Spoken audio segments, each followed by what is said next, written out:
Welcome to the Emergency Preparedness Network. So this is our first ever Zoom meeting. Certainly we've done Zooms here with the Crescenta Valley CERT as your Crescenta Valley CERT coordinator and instructor for the last 20 years. We've trained about 700 people in 39 classes.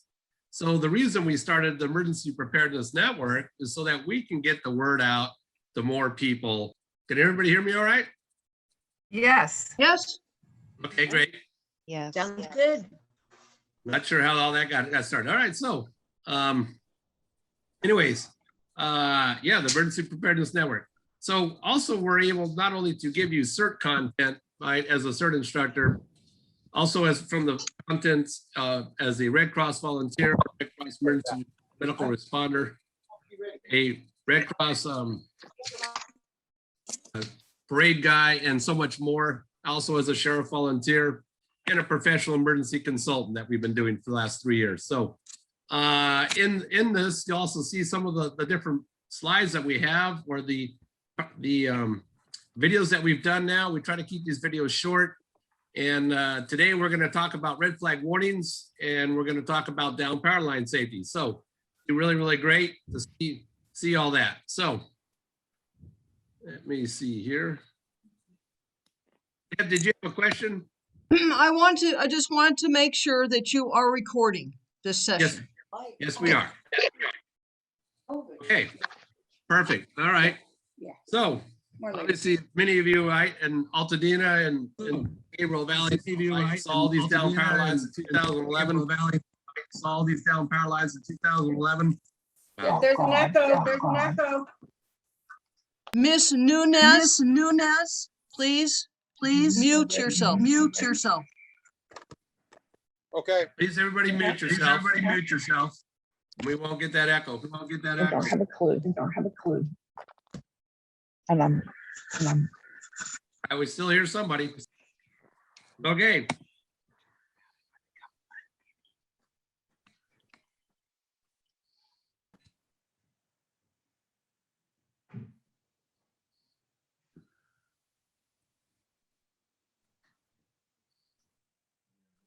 Hey, little dude, stay away from water or wet grass and you're hanging out wire. Call 911. That went well.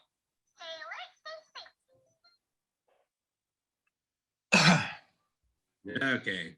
Oh. Hang on one sec.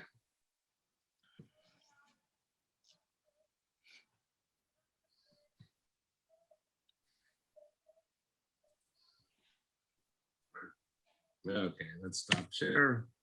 Let's go back. There you go.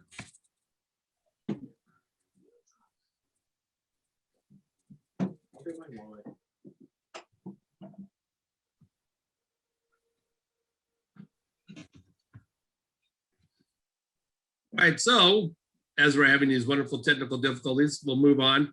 But yeah, we're going to have two guest speakers today. One is Dale Mendoza from Southern Cal Edison, who's in charge of 1,100 different substations here in Southern California. I pretty much think he's like the total expert guy on Southern Cal Edison's power lines, their power grid, and all that they have to do.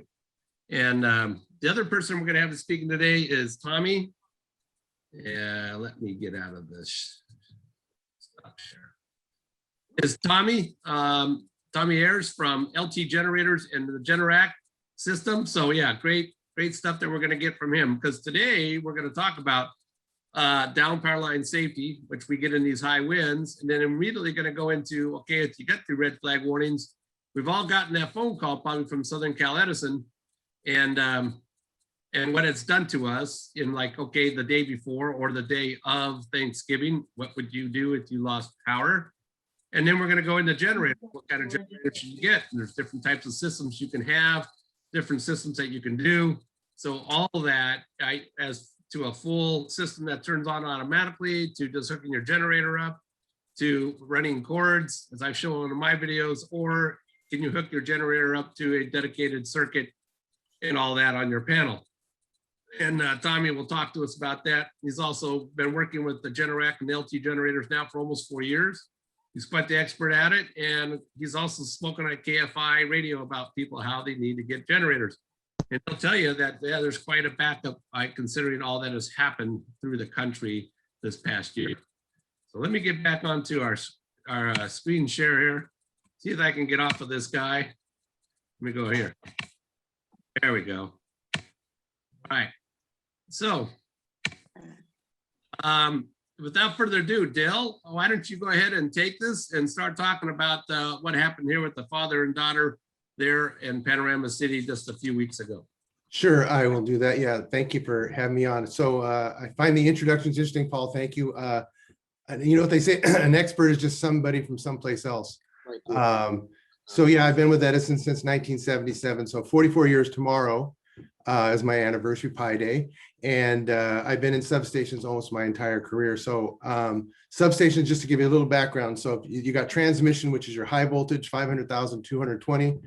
It comes to a substation, then it gets broken down to 66 kV, 33 kV, 15 and 4, 12 kV and 4. So we'll talk about that. What you're seeing on the screen there is DWP with Panorama City. But this particular activity can happen anywhere. So just to give you an idea, power lines, some are insulated, some are not insulated. So when a tree causes a power line to fall, or a car hits pole, or any number of events that cause power lines to hit the ground, the way they're designed is for the power to be shut off automatically based on current sensors, current and voltage sensors. Depending on the soil condition and when it falls into the ground, sometimes the lines stay energized. There's a good picture of a 12 kV right there. So sometimes the power lines stay energized. If they do stay energized, and you can't tell because they don't make any noise, they don't make any smell, so your senses won't work. Are you going to run this again, Paul, or no? Let me get it to you. There you go. Okay, yeah. So so you have to treat every downed power line as if it's energized. And of course, we just tell our customers, and I'm sure DWP and everybody else tells the same message. You treat it as it's energized. So you call 911. Stay away and keep others away. That's really the message that we have on down power lines. Call 911, keep yourself away, keep others away. Because electricity is just, it's the dumbest product on the planet. It's just seeking the path of least resistance. So if you happen to become part of the path of least resistance, then your body can take a hit. So, and again, there's a lot of different criteria that causes people to get injured or non-injured. Moisture, your skin dryness, the moisture on the ground, the moisture in the air. There's just a lot of different things that cause problems. So you don't know, so you have to treat it as hot. And you also, part of down power lines is, unless you're a trained expert in this space, you're not going to know whether you're looking at a down fiber optic cable. You're not looking at, don't know if you're looking at a down energized cable from the power company, Edison or DWP. You don't know, again, unless you're trained. Like on that pole right there, there's phone lines, secondary power lines, and primary power lines on that one picture you see right there. So at the top of the line, just to give you a little bit of training here, at the top, we call that primary. That's 12 kV probably. I'm looking at the insulators, and that's how you tell. So that those two skinny wires are 12 kV. They go to a fuse. It's at the top of the cross arm where it says high voltage. And then through the fuse, it goes to the transformer. You got two phases there, and then you pick up a neutral through the ground. And that's how you get, 220 in your house. So your house is 120. We call it 120, 240s, depending on, people use the terms kind of interchangeably. So 120 is where you plug your, your TV in, et cetera, et cetera. But your dryer, a welder, air conditioning system, all those things take 240. So you do that by having two phases. And our company is a three-phase company. So anytime you see power lines in the back, you'll typically just see two phases. And it's our job to manage that load the way it gets distributed throughout the system. So just a real basic message again on down power lines is treat them as hot until proven otherwise. And the utility people, they have testing devices and they wear rubber gloves and they're trained in handling high voltage lines that are energized. So is that more or less what you want to cover on that, Paul? Yeah, that's perfect, Tommy. Excuse me, Dale. And yeah, we tell people 30 feet away. We tell people anything wet grass, wet cement, wet anything, your wet driveway, all that can be energized by down power line. Right? And you have these concentric circles coming out of that. Right? Once that down power line is. So you need to stay away from it. I also tell people there may not only be one end, there may be another end or another power line. So you need to watch for that. And of course, we also say anything metal. So that water is energized by the down power line now, and it's right. And there's a chain link fence there. Well, that could be energized as well. And certainly if the down power line is over a chain link fence, stuff like that. Yeah, so just again, and that's a great picture. We'll talk about that next. So yeah, the basic rule of thumb is treat it as hot until you know otherwise. Again, what's the worst case is you treat it as hot and it's not, okay, you're still safe. But best case is you treat it as hot and it is hot and you keep somebody from getting injured or worse, right? So, you know, it's just an ounce prevention type thing. You know, when we had the windstorms, I used to live in San Gabriel, and when the windstorms came through in 2011, we were off for 5 days. And many of you guys might have been off too. My front of my house was a mess because we had our power lines were in the front of the house, not the back. And I had power lines just all over the street. And, you know, people know I work for Edison and they want me to go in there and fix it. And A, that's not my space. And B, I don't have the right equipment. And C, I'm not trained in that area. So it's like, I can't do anything other than help them communicate with Edison, which is all I was able to do. But at the end of the day, even though I knew those power lines in front of my house were dead, I was 100% sure they were dead. I still didn't touch them because you know what? All it takes is some type of switching event upstream, and something can happen. Somebody could fire up a generator that they don't have it properly installed on their house, and they backfeed through the system, which is super dangerous for utility workers.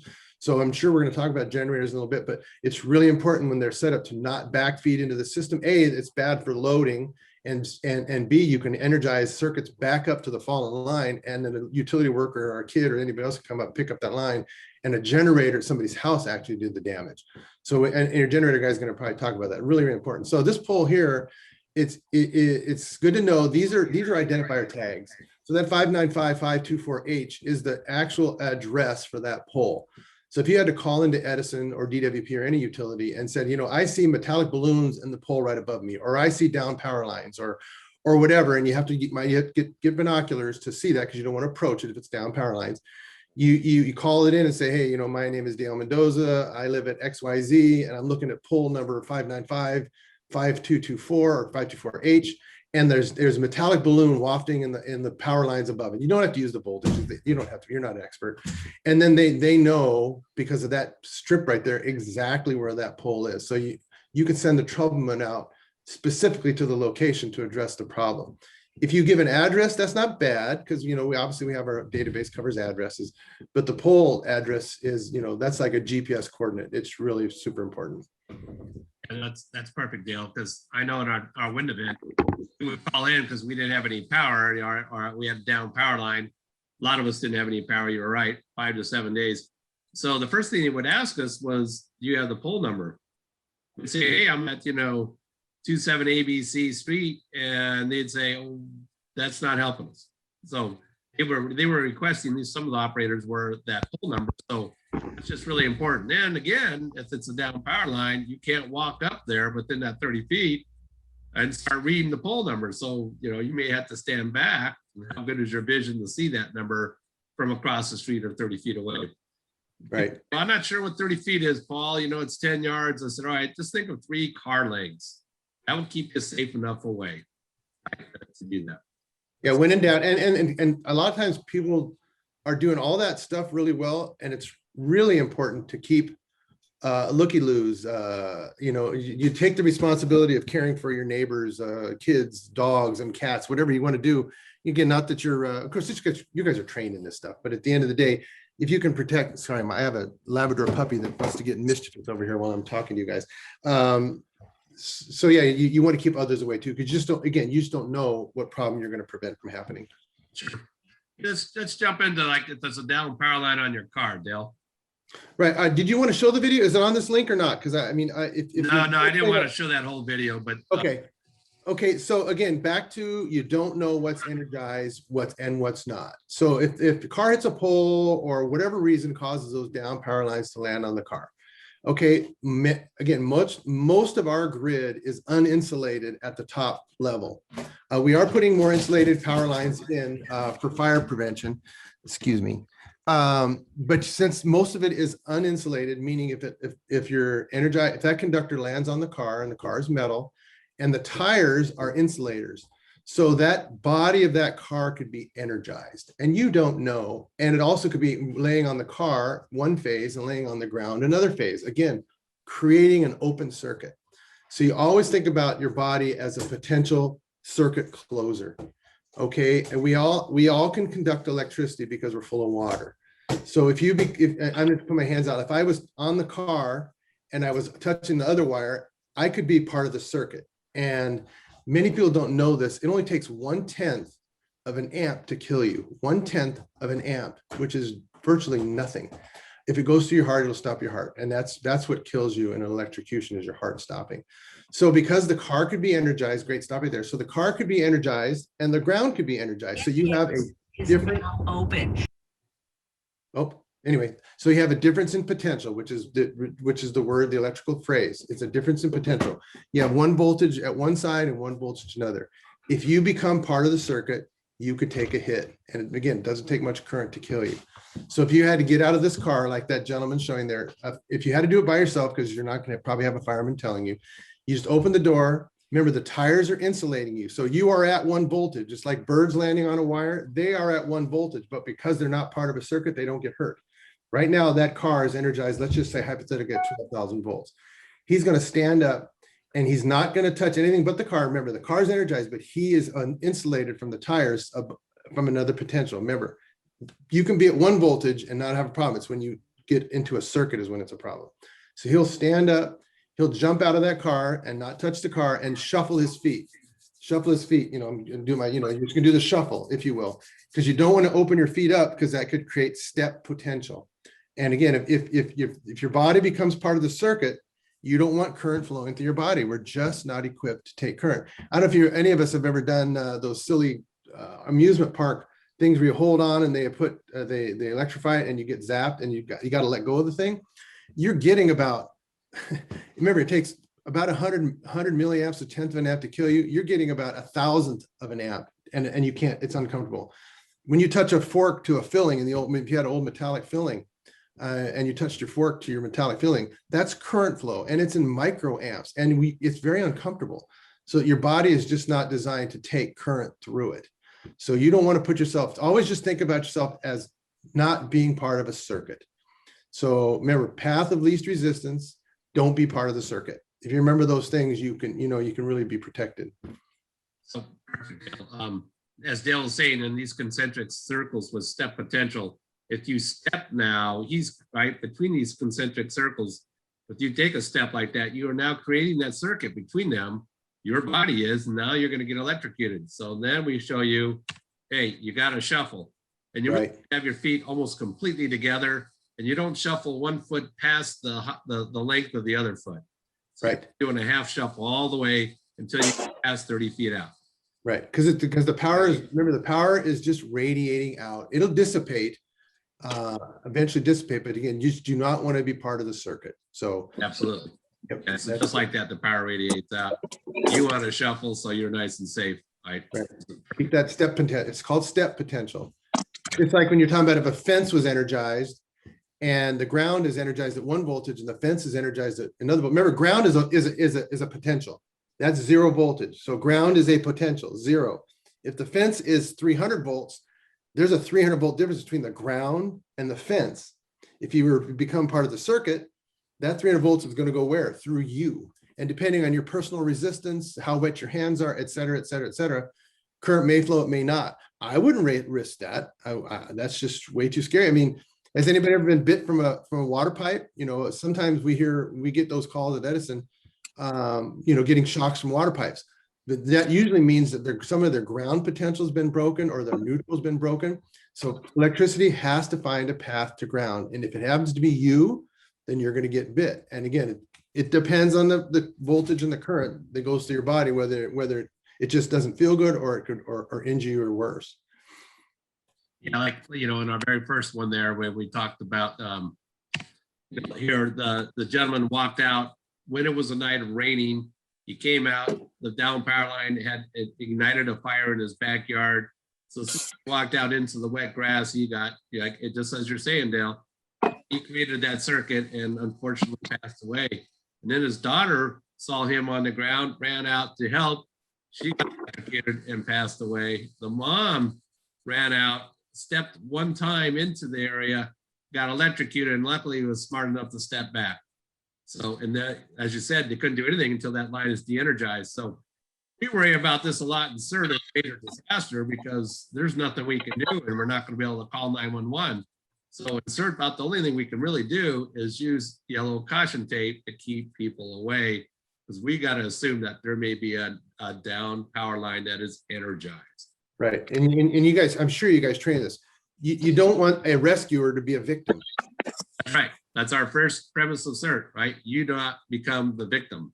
We all had it from our CERT training. So let's talk about that red flag warnings real fast, Dale, because we get these calls all the time from Cal Edison saying, hey, you can lose power. And why are we getting that call? So red flag warnings have been around a long time. Those are from the Weather Service. What they're basically telling all of us is the conditions, let's just get clear, there's two things. Red flag conditions and PSPS are not the same thing, but they can work in concert, okay? So red flag warning could cause a PSPS event, public system power shut off, public safety power shut off, but not necessarily it won't. So red flag just basically means the conditions are ripe enough so that the wind could cause damage to the electrical system. Okay, wind is probably the #1 causer of outages in our space. Car hit pole, drunk drivers is up there, but wind is the #1. It picks up material, or it knocks trees down. And when trees fall down or things fall into trees, they cause circuit outages. Basically, it means you got a piece of tree, a palm frond that goes from phase A to phase B, or just phase to phase. The line relays or the fuse blows and you get a power outage. So depending on the level of wind, I mean, obviously the windstorm we had in 2011 was beyond extreme. It was extraordinary. It was probably, they said it was a 1 in 75 year event, because we had almost 100-mile-an-hour winds came through San Gabriel Valley. Super, super, very, very rare. But you saw the damage. I mean, it just tore poles down, et cetera, et cetera. It takes a lot of time to rebuild the system. So in the typical red flag situation, again, look at the swath of that space right there. That's a giant swath of space where trees are doing their thing. Things get broken off and they fly into the power lines and they can cause outages. Sometimes the outages can be repaired relatively quickly. Sometimes the outages could take hours and maybe even days, depending on the level of damage. Okay, so that's red flag warnings. So typically we get red flags warning. They can happen all year round, okay? Today would not be a red flag PSPS because we do not have the conditions that go along with it because it's wet.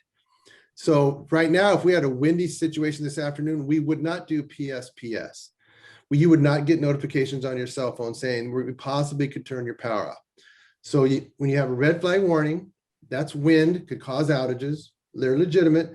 And they still could cause fires, but the conditions are not right for wildfires or large fires.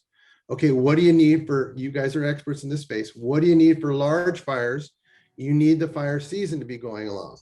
So if you have fire conditions that can be caused by power lines, and then you add in low humidity, high temperatures, high wind, now you have conditions for a PSPS, because the same wind that can knock those power lines down could fall into dry brush and grass, very low humidity, high heat. What do you got? You got bad fire conditions.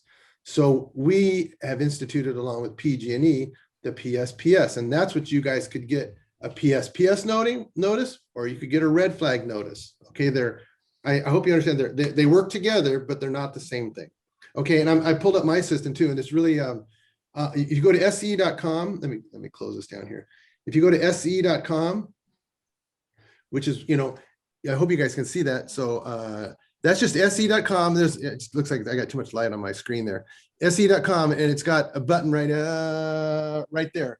You press that button right there, if you can see it. It looks like it's a little too glary, but you press that button, it says outages, and you can either report outages or look for outages based on zip codes. You can also on that page look for PSPS, again, by zip codes. So you could get a warning. What's that? That's excellent. It works great. You could get a warning it doesn't mean your power is getting turned off. So here's something that happened in my house. I live in Upland. Euclid has a couple of power lines that go up Euclid, which is the main street in Upland. To the west of Euclid, those people were turned off. To the east of Euclid, we were not. So we had people turned off coming off the same street. So the circuit, there's two circuits on the pole. One circuit went west, they got turned off because they're in a high fire area and they had more risk with trees. The other section goes to the right. We don't have as much trees and we live near a wash, so we don't have near the risk on the side of our, on the east of us. So that's why you can have neighbors literally on one side of the street be on because they're on circuit X, and neighbors on the other side of the street are not off because they're on circuit Y. So like I was telling Paul, think of your house as like a mini electrical grid. You could turn off the breaker to your dryer could trip because your dryer had problems. That breaker trips. The rest of your house is still on. Okay, that's exactly how our system works.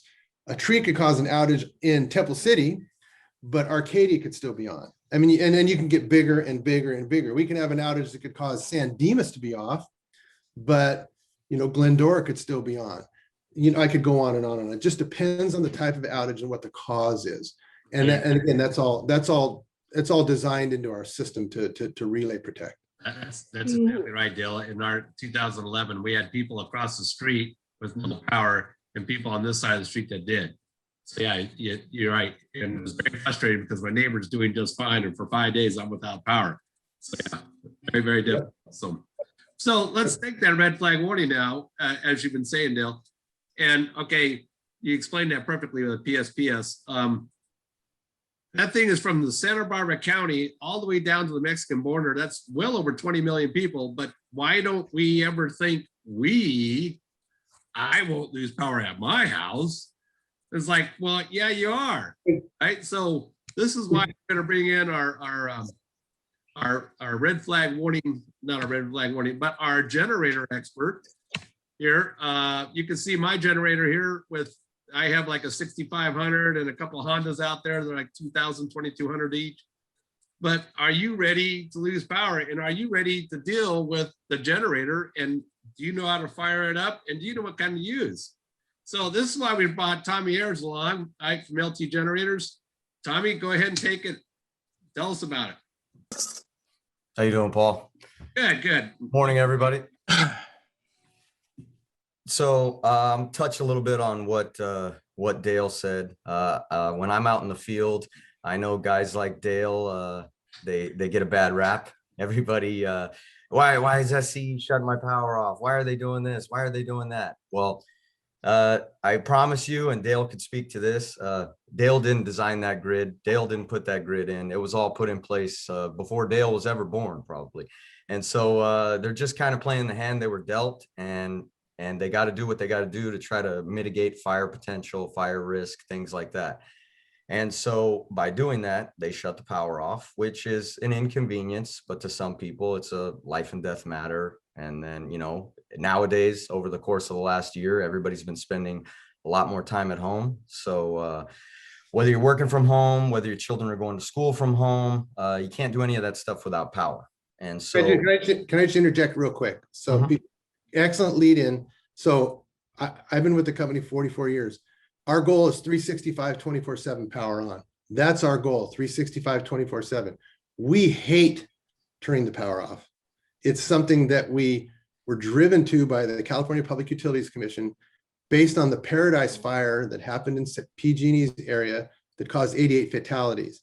And it almost bankrupted PG&E. The CPUC said, you guys have to come up with a plan that was authorized by the governor that says when these conditions are right, we want you to turn the power off, and we fought it. We hate it. It's one of the most troubling things we've ever had to do as a utility is turn our customers off. We absolutely hate it. We do it because it can prevent a large fire that could kill people and hundreds of thousands of acres. So going to the hand we were dealt is interesting, but the reality is we got to do what we got to do. It's after Paradise, 88 fatalities in a very bad fire situation. The government, CPUC and others said, okay, Edison, PG&E, you guys have to come up with something that keeps your product from igniting large fires. So I just want to put it that way. It's not that we like turning power off. I hate it. I work PSPS events. I actually talk to customers who've had their power turned off. They come to my vehicle. That's what I do. I'm a CCV, customer care vehicle.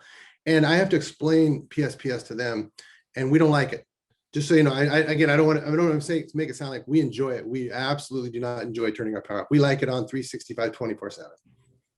And that's the point I'm trying to make, is that, you know, it's not that you guys are out there doing anything nefarious, and there's not some giant cabal trying to ruin everybody's Thanksgiving and things like that. It's just the grid is in place, and the grid was there before you, and you guys got to do the best you can to manage it now. And so that's exactly the point I'm making, is I'm saying that it is not you guys wanting to ruin everyone's weekend and things like this. You know, a big portion of our customer base this last year is in Simi Valley area, in the southeast portion of Simi Valley. They lost every holiday this year. It's unfortunate that the weather patterns just happened to match up with Thanksgiving, Christmas, New Year's, and they were part of PSPSs during all three of those holidays. And I know that you guys weren't standing around high-fiving and things like that. That's got to be terrible. So, but what the point I'm trying to make is that, you know, there's things we have to do nowadays to try to put our times are changing. And so we have to put ourselves in a situation where we can protect ourselves, we can protect our business, we can protect our livelihoods, our families, things like that. And one of the things that you can do is get a generator. But kind of like Dale touched on earlier too, make sure you get a generator that's done correctly, not something that's rigged up in a way that it's going to backfeed the grid. It's going to be dangerous to your home, to your own possessions, or to utility workers' lives and other people like that on back up the grid. So there's a lot of different types of generators out there available to customers. Some of the stuff that Paul has in his photo there, those are, you know, little portable systems. And obviously we would advocate those above nothing, but they're not going to solve everyone's problems. If you get older customers, elderly, maybe they're injured, they can't really rely on going outside, wheeling something out of the garage, filling it up with gasoline, pulling a cord to start it, various things like that, running extension cords all through the house, through the windows, through the doors.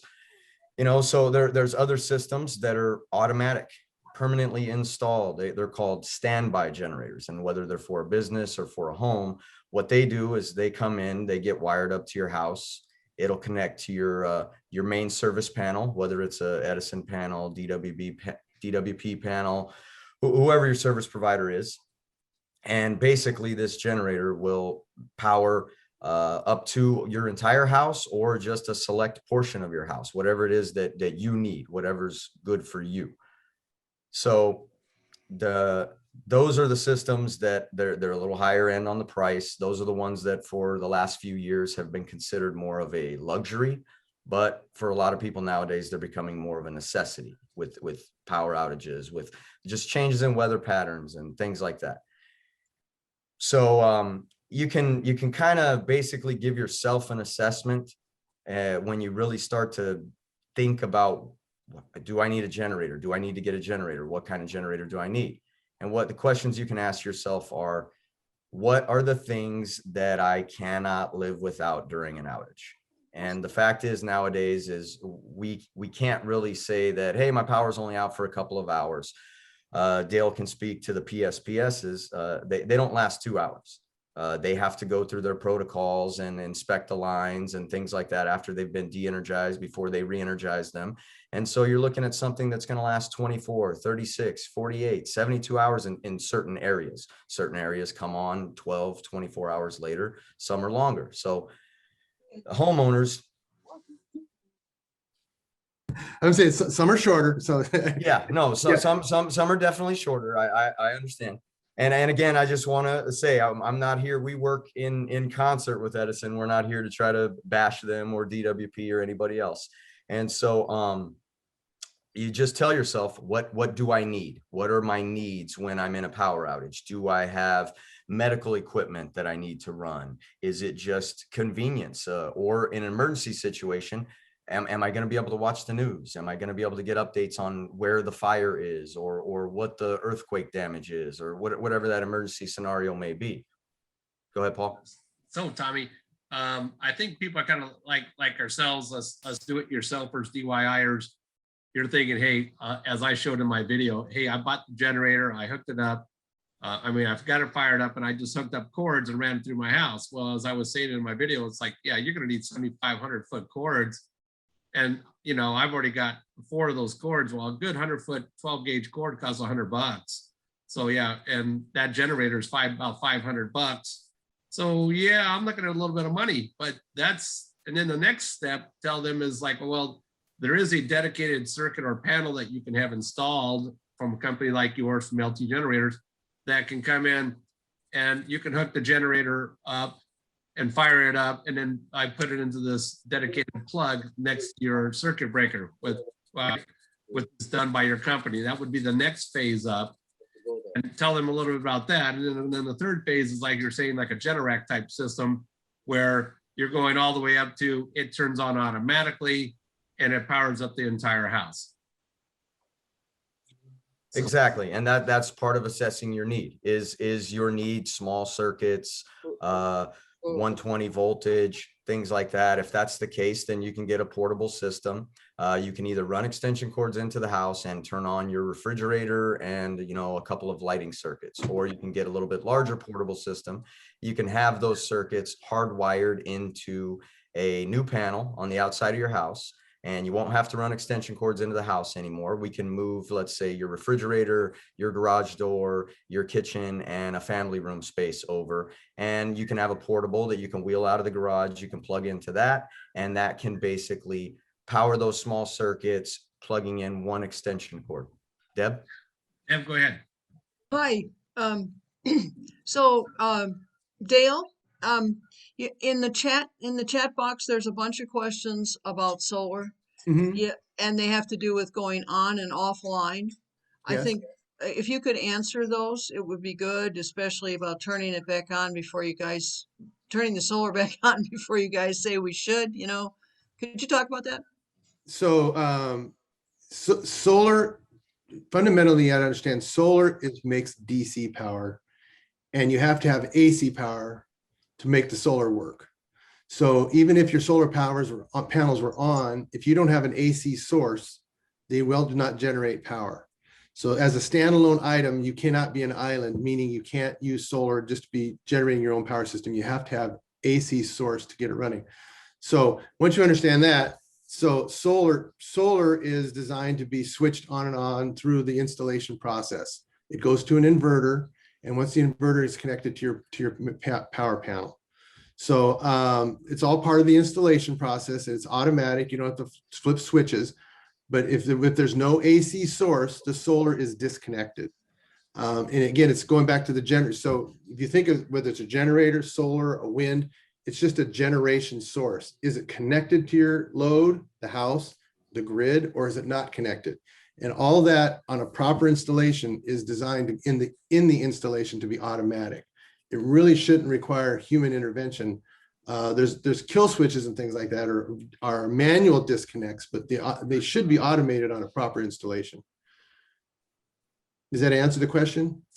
Yeah, the other question is, if you have solar and you have all that you've said so that it goes to AC generation for the house, and you have not yet put the general SCE power back on, and then how do we know when it's safe, like if a guy's on a pole, to put our solar power back on away from AC and back to generating for SCE, which is what ours does? How does that work?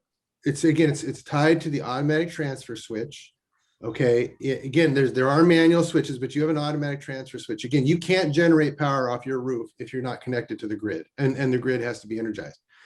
Now, and I don't know, and this might be our generator expert question, I don't think you could energize your house independent, like if your meter was out, if you shut your main off, separated from the grid. I don't know that you could generate solar and use the generator at the same time. Maybe, but I'm not sure. Thank you. Daniel Limonati has a question. Go ahead, Daniel.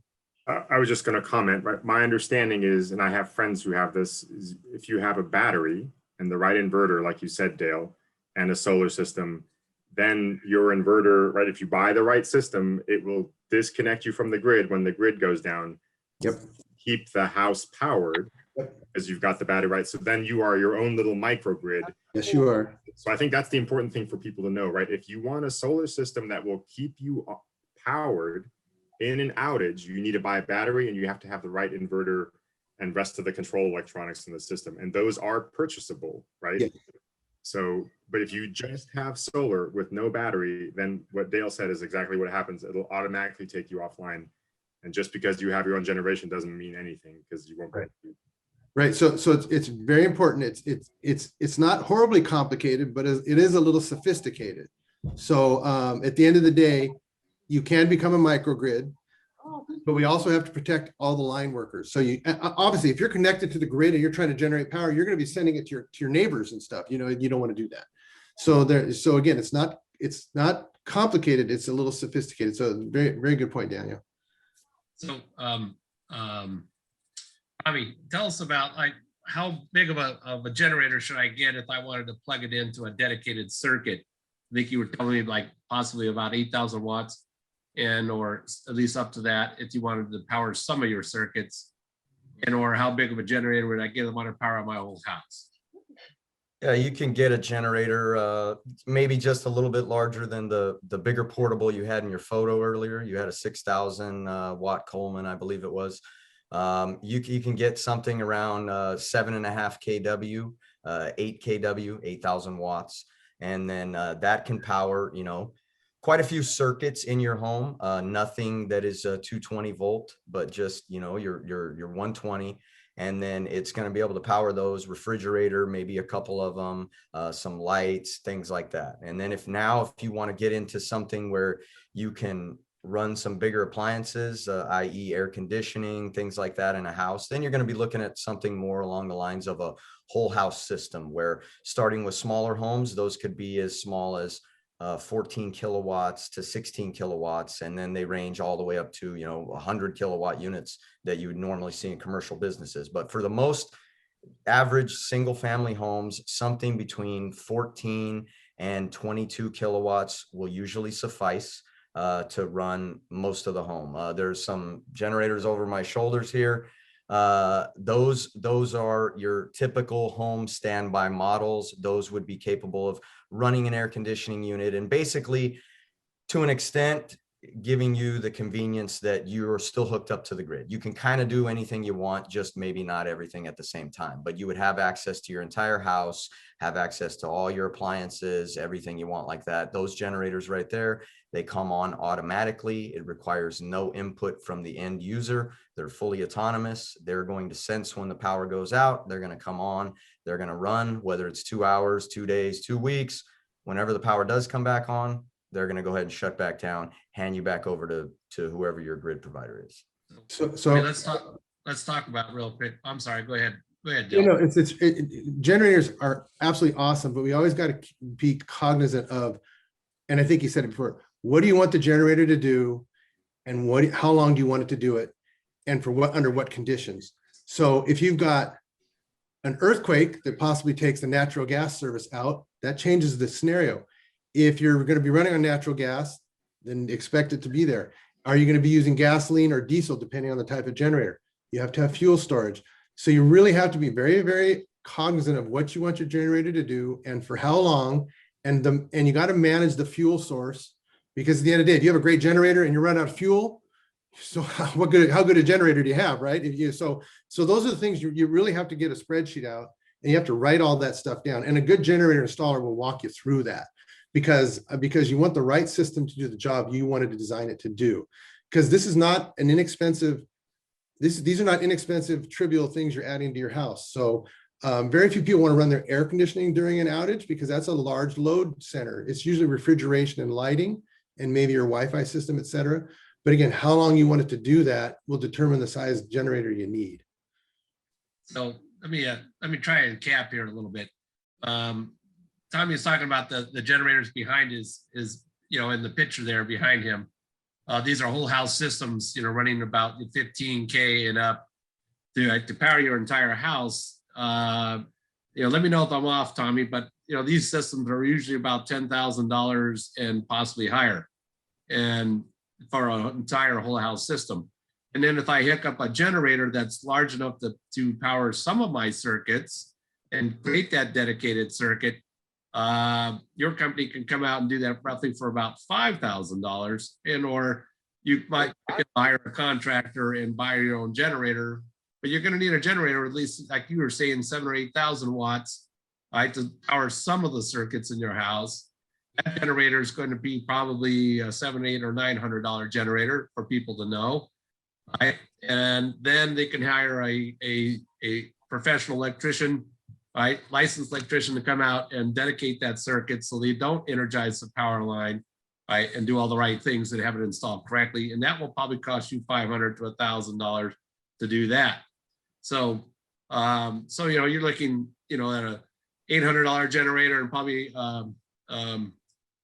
possibly $500 to $1,000 to have that done. In order, then you can go all the way to the whole house system, where you have like a Generac type system where it will turn on automatically. It will sense the power is off. It will come on. It will funnel the whole house, and not fun, but energize the entire system for your house there, just like you normally have. And that's probably going to be $10,000 and more for a typical house here in La Crescenta, 1,500, 2,000 square foot type house. So, and as Dale was saying, well, what about, if you don't have fuel for that generator? So I would highly recommend, and not that I'm an expert, but if you do buy generators, there are generators now that they make that are propane as well as gas. Storing gas, as we all know, you need to put stable in your gas. One of the tips on my videos is I take some cellophane, plastic wrap, and take the cap off the gas cap that's on your generator, put the plastic there, now screw it back on, and that allows the gas to stay better and longer. But you still need to put stable in your gas. And now you're going to have a couple 5-gallon gas containers on the side of your house or someplace safe, right, away from stuff. I see a lot of hands raised. Give me a second. So, you have that, or you can go propane, where you can hook up a propane tank to that same generator. So those are your options. I would recommend getting that propane in or a gas generator. They are a little bit more expensive. They're usually $800 to $1,500 or $1,600, depending on the size or the wattage that you want to get. So all these questions, I'm sure Tommy would love to answer. Tommy, I highly suggest you put your information in the chat, so if people want to contact you. I think you got a few possible customers here. I'm not trying to drum up business, but he'll write me that commission check later. But anyway, yeah, I'm sure a lot of these folks have some questions. Why don't we go to Ralph? You had a question. Yeah, and this is actually my comment regarding the propane.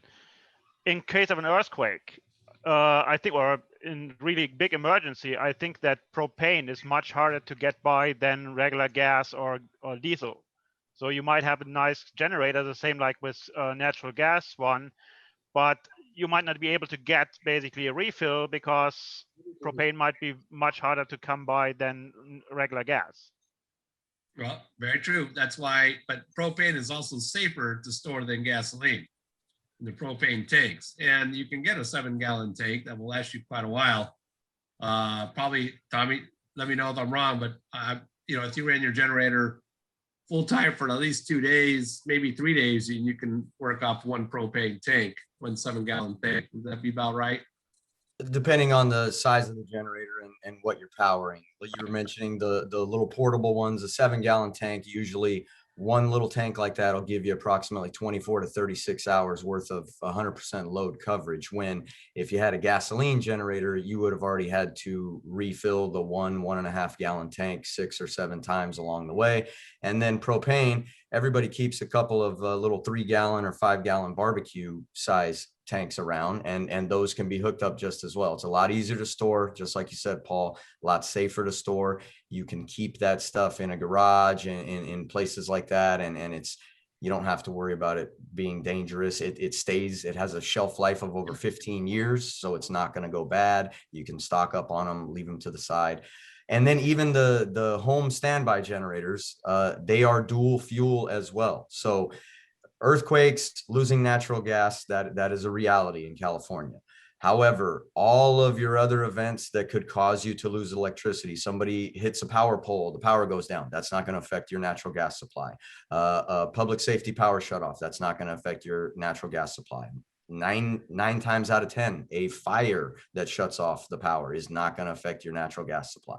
So there's a lot of other times when natural gas is beneficial. And if that generator can run off of natural gas and have propane readily available as a backup, that's kind of nirvana in the generator world. Because in residential stuff, usually most people want to stay away from gasoline, diesel, things like this. It's harder to store. They stink. There's a lot of cons to that stuff. Now, when you get agricultural, commercial, things like that, a lot of stuff does go towards diesel, but residential, not so much. Patrick, So let me add- thank you, Tommy. Patrick, I noticed you had your hand up.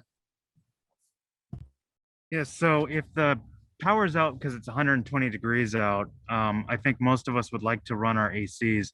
What's the minimum? I know it's hard to give any accurate information, but what's the minimum size generator you'd recommend that can power someone's home AC?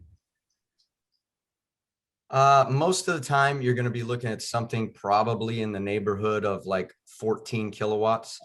And I know that your air conditioner does not take, 60 amps while it runs, but there is a spike when that condensing unit starts up, and you have to be able to supply what's called a lock rotor amperage. And when that thing cold cranks and it starts up, there's going to be a spike, and your generator has to be able to support that to get that condensing unit started. And then now when it starts operating, it operates somewhere between, 14 to 20 amps, which is lower. So most of the time it's going to be a 14 kilowatt unit if you want to use an air conditioner, but you're also going to have to factor in the rest of the stuff that you want to run. You're not just going to want to run your AC. So most of the time we recommend something in the area of 16 to 20 kilowatts. And a lot of it's going to be based on the size of the home as well. And a few of the other appliances that you're going to deem necessary. So Tommy, why don't you just tell everybody what a 16 kW fully installed with a transfer switch system installed? I think it's about 25K, isn't it? No, 16 kW most of the time, like in a typical, let's just call it between 1,500 and 2,100 square foot home. You're going to be looking at a range of probably somewhere between $12,000 and $15,000 most of the time. Your typical, say that again. Installed, or that's the hardware cost? No, that's installed, a fully functioning system. And a lot of that's going to depend on where your utilities are located. Let's say we're doing a typical natural gas installation. Are your gas and electric meters on the same side of the property? Is there enough square footage in that area to install the generator? All this stuff is going to bring you towards the lower end of the spectrum. Or if you tell me, hey, I want to put it out in the back of my 2 acres near my pool equipment, and it's 300 feet of electrical line and gas line, then you start to snowball the cost. Obviously, it's going to connect to your natural gas supply, or if you're a customer in a more rural area and you only have propane, we can connect to your propane tank, but we got to get back to your main panel as well. So depending on how far apart those things are from each other, those are going to determine the total cost of the project, how much pipe has to be run, how much electrical wiring has to be done. But your typical home like that usually has either, if it's an older main service, it might be 100 amps. Most of the newer houses, they only install, 200 amp or larger services nowadays. So you'll be looking at a 16 kilowatt generator with a 200 amp transfer switch installed. Most of the time you're looking at between like $12,000 and $15,000, depending on the scope of work. Oh, yeah. You have your hand raised. Tim Halverstadt, go ahead. Unmute yourself there. Unmute yourself. Actually, I didn't. John raised it. Didn't mean to. All right. So I think Tommy just brought up some really good points. Someone else, Tanya, go ahead. Hi, yeah, I was wondering why Edison doesn't bury the lines underground so that we don't have to go through all this with the generators. I unmute myself. So excellent question, and we get that asked all the time. So in new construction, putting underground in is relatively inexpensive. To go from overhead to underground during a regular routine maintenance costs 10 times more money to go underground. And all ratepayers have to pay for that. So if we undergrounded La Crescenta, it would cost many, many millions of dollars. So typically what happens is the city votes for city voted indebtedness to go underground. So the city pays for it. Somebody has to pay for that. And it's 10 times more expensive to put existing circuits underground than it is to put an insulated conductor on overhead. And there's just so many more things tied to underground. So new construction, very easy. You just put a trencher, you trench it in, we're at the bottom, and then you put electricity on the bottom, then cable, gas, they're in the trenches in a hierarchy of control.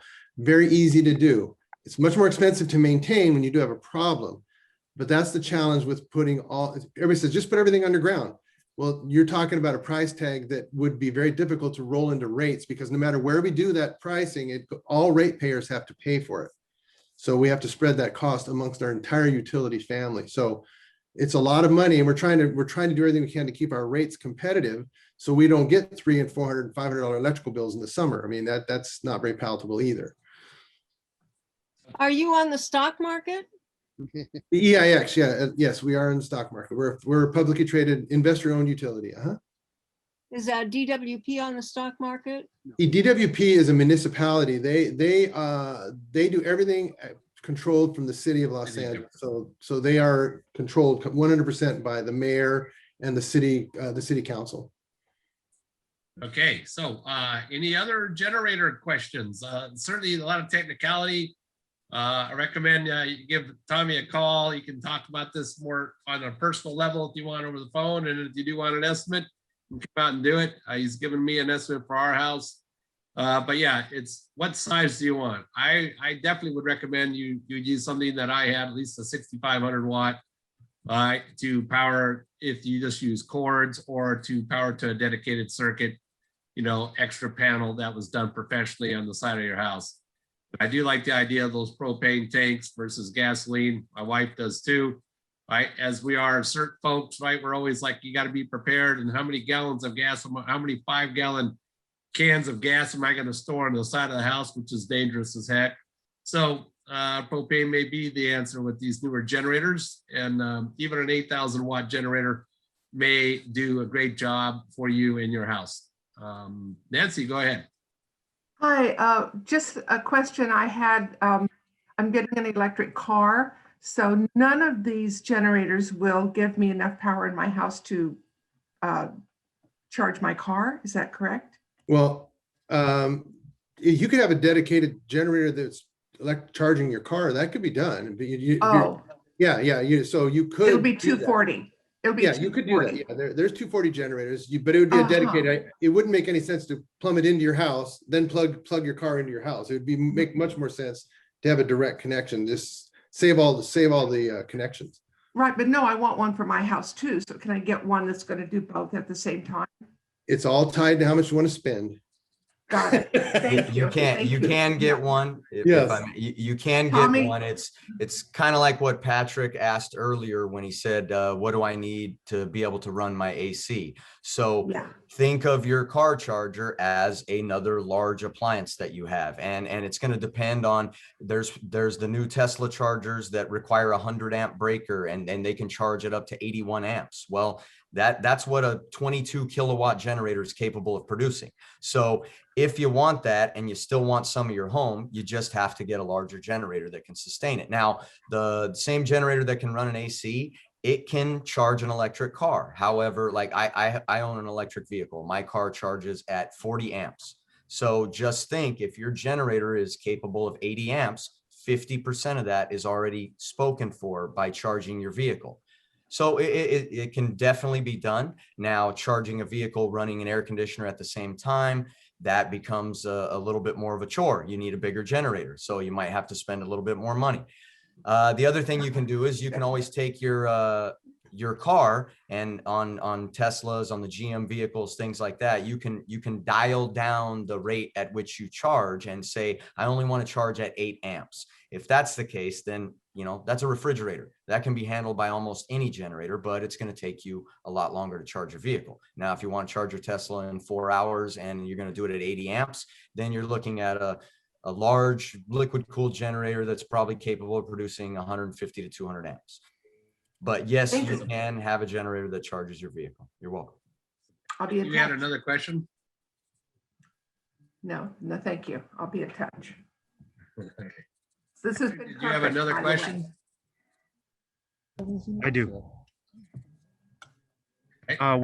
What are there any special considerations for townhomes, which are 2 shared walls, and generally you might have a backyard or something?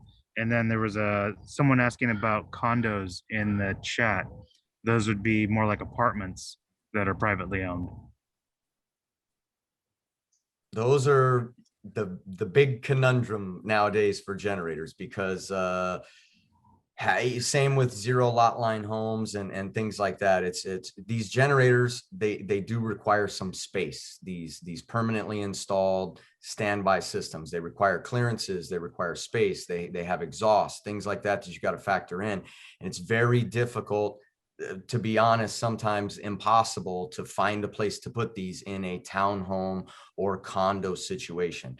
I do, however, have a lot of condos and townhomes that, to circle back to the generator that Paul was talking about, these little portable systems that are hardwired in, like kind of like the one that he just flashed right there in the picture. You can do something like that, and you can set it up. You can run a few circuits. That way it's not coming on all the time. That's the other thing, is all generators make noise. There's no way around it. There has to be a trade-off for having electricity when there is none. And for generators, that happens to be sound. So most of the time in condo townhome situations, HOAs kind of tend to frown upon them a little bit. And your neighbors can tend to get a little bit jealous if you have power, they don't, and they got to put up with all your noise at the same time. So sometimes, to circle back, batteries end up being a more viable option for townhomes and for condos, and even townhomes with maybe one attached wall. Sometimes they work out, sometimes they don't. I have customers in Simi Valley that have my permanently installed systems, but their particular townhouse or their particular 0 lot line home just happens to set up really well for it. And then their neighbor 4 doors down couldn't get one. They ended up with a portable like the one in Paul's picture here, where we came in, wired up a new little emergency sub panel. They wheeled a generator out of the garage. They plug in one giant extension cord. And now that portable generator feeds those 5, 6, 7 dedicated circuits in the home. So there are some solutions, but more often they're a lot more difficult than your standard single family residence. So I'm going to add on, this is all good information. So you really have to ask yourself, in an emergency, what do I want my system to do? And how long do I need it to do it? Remember, in an emergency situation, as nice as air conditioning would be, is that really your primary focus? Is it light? Is it food preservation in your freezer, refrigerator? What do you want your system to do, and for how long? You got to answer those questions. You got to be honest, because everybody wants everything, but at the end of the day, like Tommy is saying, you may not have the logistics to do everything that you want. You may not be able to do what in a perfect world, if I had everything and money was no object, you really have to ask yourself, what do I want to do, and how long do I need to do that?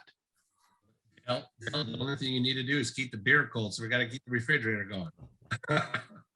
It's a joke, but hey, lots to talk about. I mean, gosh, we could keep going on this, but I do want to do a shout out to our new emergency preparedness network, as you see it on the screen here for you guys. It's a YouTube channel that we've dedicated now for you and your family. Deb Halberstad, who's been on our call, obviously is my videographer from Deb Squared Photo and Half City Productions. She's been helping me out with her expertise for 50 years, right? I couldn't do it without her. My daughter, Jennifer, who's my social media expert. Emily, who is my YouTube specialist, and Michael Mason, who is my also my editor, who in my IT tech guy, who does a great job on getting all these up online. We have 12 of these now. We have over 2,000 views. Please go and look and subscribe and help get these out. We just want to make people safe and get them going. right? And so that them and their family are safe. We've covered family reunification, down power lines, red flag warnings, obviously this generator stuff today. And we've been on a couple of different podcasts now, but also I just want to get out the word out to folks to get them safe for them and their family, not only in our CERT communities, but to everybody now. And that's why we started this program with the Emergency Preparedness Network. I want to give a shout out to Patrick for bringing an LAFD cert, for Sierra Madre cert, and Amber and helping us out, and Sandy Penrod, to Monrovia cert, Priscilla Valley cert, certainly with Lisa and I, right? And I would be remiss if I didn't thank my wife for being here and helping me out with all we do with Priscilla Valley. And of course, did I miss anybody? And Altadena cert, which Deb, of course, is the Altadena cert coordinator with the Sheriff's Department like we are, and of course, the Red Cross volunteer as well. Okay, so, and my two speakers, I want to thank both of you guys, Dale, for coming on. When Dale and I talk, we tell people you need to be ready for at least 30 days. We add another 0 behind that. It's probably going to be more like 300 days. You should hear those conversations. So, and then Patrick can probably tell you the same kind of things. And thank you again, Tommy Ayers, for coming on with LT Generators. Really appreciate that. All that you've brought to the table today. Both of you guys, thank you so much for your time. Be sure to check the chat screen to get Tommy and or Dale if you want to put your information in there. That would be great for folks. I'll stay on for a couple more minutes. If y'all have any questions, I'll stay. I'll give you even 30 minutes. So, but other than that, thank you so much, everyone. Thank you for coming on. And Linda, you had a question. Go ahead. No, that was clapping. Oh, I was clapping. There you go. Thank you. That's all right. clapping. So we'll give a round of applause. Thank you very much. All right. And I appreciate it. Okay. Thank you all. And if you have any questions, feel free to contact us or Tommy. I'm pretty sure he was in the chat. Right. And or if you didn't get it in the chat, you can always call us here or come to the network. Contact Paul or Lisa Dutton. Right. And we will get those questions answered for you.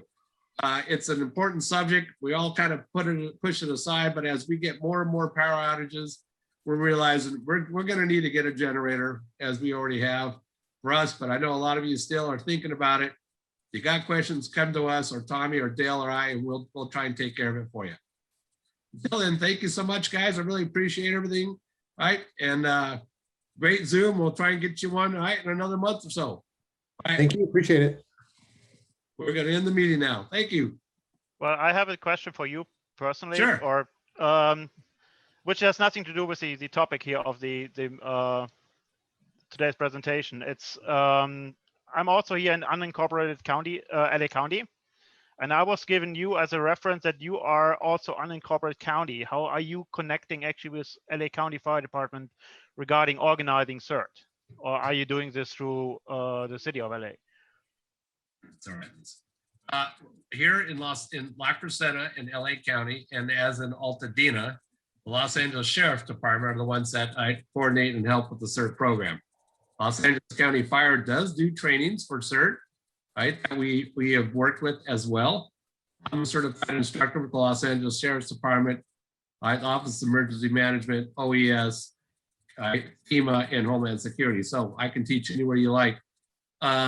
But yeah, the LA County Fire does teach CERT, but not in a while. None of us have, certainly because of COVID. But the best, depending on where you're at, I would check with your Sheriff's Department, or you can talk to me online. I'd be glad to give you more information. Yeah, I got an old email from you, which was an AOL address, and I tried to reach you, but never got an answer. Well, I'm sorry. I currently have 5 different emails I look at daily because of the Emergency Preparedness Network, my real estate job, and of course, the Crescenta Valley CERT, I call it a job these days. So I apologize, Ralph, but yeah, put your info on the chat screen there, and then I can get a hold of you at the end of the meeting. Okay. All right, thank you. Okay, yeah, Really. else, I think we'll let that go. Paul, just Okay. would the Zoom recording link be posted somewhere, or how would that be available? Yeah, we can, but I gotta tell you, folks, it's been an hour and 10 minutes. And we were probably recording 15 minutes ahead. That hour and a half Zoom recording link is not something that you can just link onto. That is a huge box of data that is difficult. So contact me. I'll see if I have recorded it. Contact me. So you're going to have, you can't just download this like you download other stuff, right? That you attach to. You would have to have a box or something like that that you can get this entire program. So, All right, so you don't have it to the cloud? I have not downloaded it to the cloud. I have to talk to my IT Okay. to see if we can how we can make this available to you. Okay.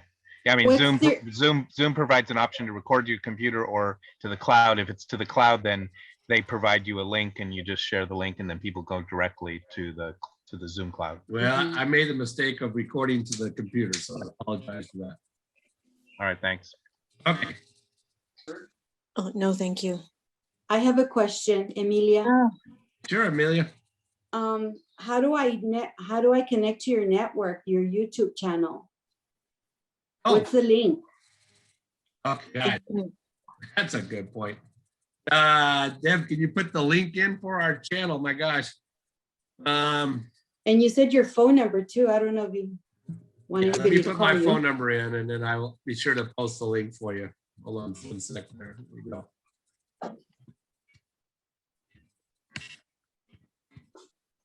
So if you go, geez, come on. If you go to the YouTube channel and you look up the Emergency Preparedness Network, right, then you'll find us. Okay. Thank you. And okay, that's my phone. So yeah, sorry I didn't post the link. That was not good, but yeah, give us a call there at that phone number. That's my business phone, and I can contact you and give you any more information there for any of you. And it's the 818-249-7917 number. And yeah, if you go onto the YouTube channel, just type in the Emergency Preparedness Network, and you'll be able to find all these videos. Please subscribe and share them to all your folks and friends, and we definitely appreciate it. Can you Thank you. repeat the phone number? Yeah, the phone number is right there in the chat. If you look up the chat, It didn't come up. it didn't come up. How's that? Not yet. Not yet. You need to make sure you post it to everybody. Yeah, I don't, Oh, there it is. There it is. There you go. thank you. All right, sorry about that. Okay, so yeah, feel free to call. 249-7917 is my work phone. I'm not there right now, but certainly will be there Monday morning. So we can take those calls. So okay, I think that's it. Thank you, everyone, and we're going to end the meeting. Thank you. Bye. Okay, thank you.